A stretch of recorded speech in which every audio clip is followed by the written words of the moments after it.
Para empezar, el lema de la Copa América es ser el torneo de fútbol más antiguo a nivel de selecciones, y como tal, es de esperar que a lo largo de más de un centenario de historia albergue muchas que hayan sido buenas, malas, mediocres y, en algunos casos, insólitos, tanto que más de uno no esperaría que se vuelvan a repetir a día de hoy. Dicho esto, hoy en este video verás el top 7 de los hechos más insólitos que ocurrieron en la historia de la Copa América. Ahora sí, como siempre digo, continuemos.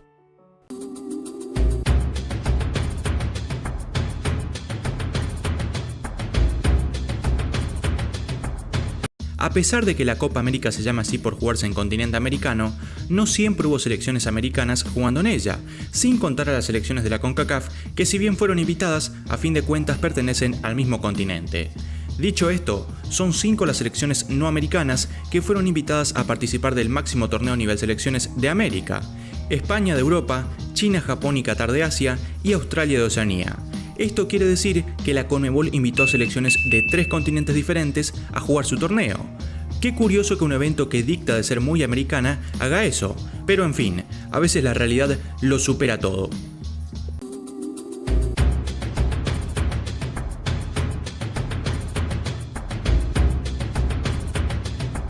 La noticia más increíble de la Copa América de 1999 no fue el hecho de que Brasil fuera campeón frente a la selección uruguaya por 3-0, sino un hecho insólito que jamás había ocurrido antes en la historia, no solo de la Copa América, sino también del fútbol mundial. Cuando Martín Palermo logró, entre muchos pares de comillas, la increíble hazaña de errar no 1 ni 2, sino 3 penales en un solo encuentro. ¡Esta cosa es real, hijo! Esto ocurrió en el partido de Colombia 3 a Argentina 0 en fase de grupos. Eso sí, a pesar de esa mala noche, Palermo tendría un consuelo a final del torneo: ser el máximo goleador de su selección.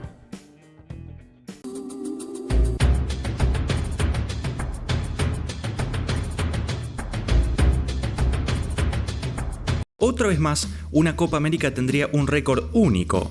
En la edición 2011 tuvo un finalista que llegó a esa instancia a pesar de no haber ganado un solo partido. Sin más preámbulo, te presento la selección de Paraguay. La albirroja logró este inusual hito tras empatar en los 3 encuentros de fase de grupos.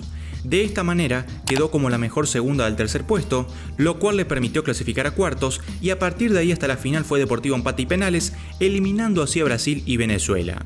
Sin embargo, como quien dice, la suerte es caprichosa, porque cuando más la necesitaba, en la final no la tuvo y sin mucha resistencia, Uruguay lo pasó por encima por 3-0.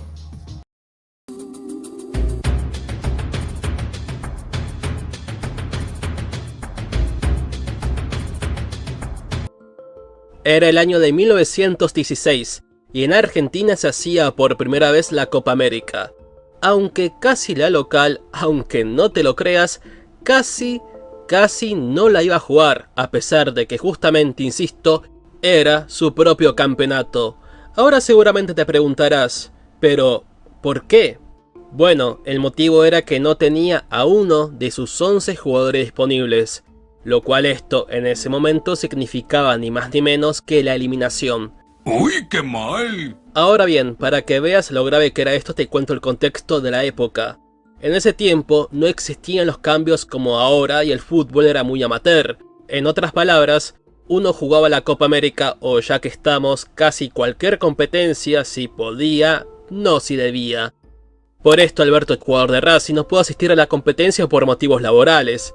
Tras esto, los dirigentes buscaron un sustituto en La Plata, o sea, se fueron desde Buenos Aires a La Plata, que no es un viaje corto, simplemente para buscar un sustituto. Y esta persona era Ricardo Naun, que jugaba en Gimnasia. Pero este dijo: no, tómatela, hace 2 años que no me convocan.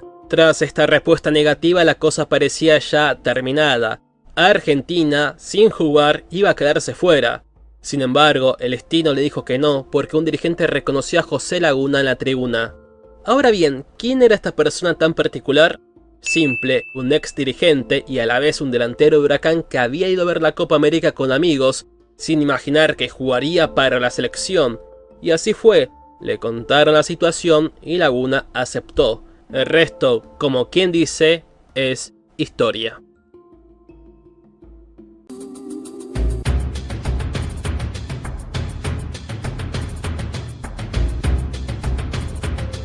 A veces, la pasión por el fútbol genera cambios sociales o incluso políticos. Cuento esto porque en 1922 ocurrió un caso insólito en Brasil cuando este volvía a ser sede de la Copa América. El hecho en cuestión ocurrió cuando el presidente brasilero de aquel entonces, Epitácio Pessoa, decretó que estaba terminantemente prohibido que los hombres de raza negra jugaran en la liga local de fútbol de su país o integraran directamente a la selección. De este modo, Brasil se dio, como quien dice uno vulgarmente hablando, un tiro en el pie, porque perdía de esta manera a su mejor jugador, un tal Arthur Frendrich. Ahora bien, es probable que te preguntes, ¿quién era él y por qué era tan importante? Bueno, digamos, en resumen, sí, solamente en resumen, que este futbolista era considerado no solo el mejor futbolista del país, sino que a día de hoy, según muchas fuentes, lo consideran como el mejor futbolista de la historia de Brasil, incluso mucho más que el propio Pelé. ¡Uy, no lo puedo creer! En resumen, este señor es ni más ni menos que el padre del fútbol brasilero. Cosa que no era un dato menor, pero que para su mala fortuna, por el simple hecho de ser un mulato, una persona de raza negra, no lo dejaban jugar para su país. Esto no lo sabía Pessoa, pero sí la población, que no era tonta en absoluto, porque tras esta veda hicieron protestas pidiendo que Rey de Reyes, así lo apodaban gente, jugara para su país en la Copa América, cosa que finalmente Pessoa, ante la presión, no le quedó de otra que dejarlo jugar. ¿Resultado? Bueno, eso lo veremos en el siguiente puesto.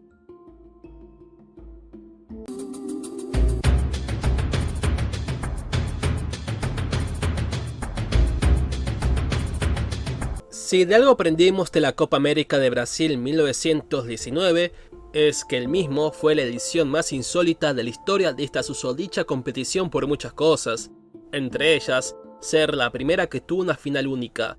Y sí, quizás ahora no suene tan raro, pero sí que lo es, porque la regla de la Copa América o Campeonato Sudamericano atendía esta alternativa únicamente si dos selecciones terminaban en igual de puntos, como así terminó pasando con la selección local Brasil y Uruguay. De este modo tenían que definir al nuevo rey en un compromiso extra, debido a que tampoco se tomaba en cuenta la diferencia de goles. Dicho y hecho, la final se jugó, y el duelo, como pocos imaginaron en aquel entonces, fue mucho más parejo de lo que se esperaba. Y tras 90 minutos sin goles, y como no había en aquel entonces lo que hoy conocemos como penales, agregaron los tiempos suplementarios. Más concretamente, 2 de 30 minutos cada uno, dándole un total de 150 minutos. ¡Madre de Dios! ¡Qué chica! ¡Guau! Una completa locura. Finalmente, Arthur, nuestro amigo del puesto anterior, marcaría el único tanto a los 122 minutos. De esta manera, la selección, que aún no era verde-amarela, era el Rey de América. Gracias a que un jugador de raza negra, y sí, este dato tiene mucho que ver porque era el primer jugador de raza mulata que jugó para Brasil y de paso le dio la copa, lo cual esto derivó en un cambio total en la historia de la cultura brasilera, porque esta dejaría las carreras de caballo, que era la tradición predilecta, por el fútbol. Y para terminar, no se sabe qué hubiera pasado si Uruguay empataba, dado que, como ya dije antes, en esa época los partidos no se resolvían por la tanda de penales. ¿Será que acaso iban a seguir jugando hasta el cansancio? Bueno, eso nunca lo sabremos.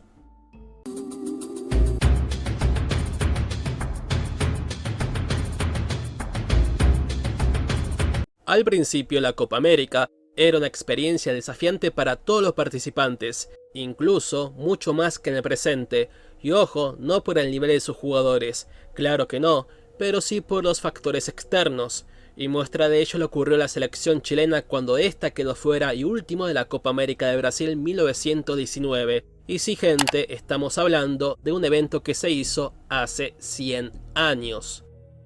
Ya dicho el contexto, la selección chilena no pudo regresar rápidamente a su país, Esto pasó porque hubo una tormenta de nieve que era tan fuerte que provocó el cierre del cruce a través de los Andes. De esta manera, no tenían otra cosa que hacer que quedarse varados en la ciudad de Mendoza, localizado en la provincia del mismo nombre en la frontera de su país. Pero eso apenas fue el inicio. No tenían recursos para quedarse por mucho tiempo, y tras 2 semanas hartos de esperar, tomaron la decisión de irse a su país a la antigua.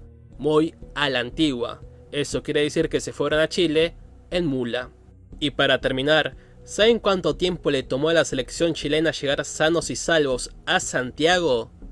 Simple, 40 días. Ahora sí, gente, este video terminó. Si te gustó, dale me gusta y seguí mi canal para ver mucho más videos. Chau, hasta luego y cuídense.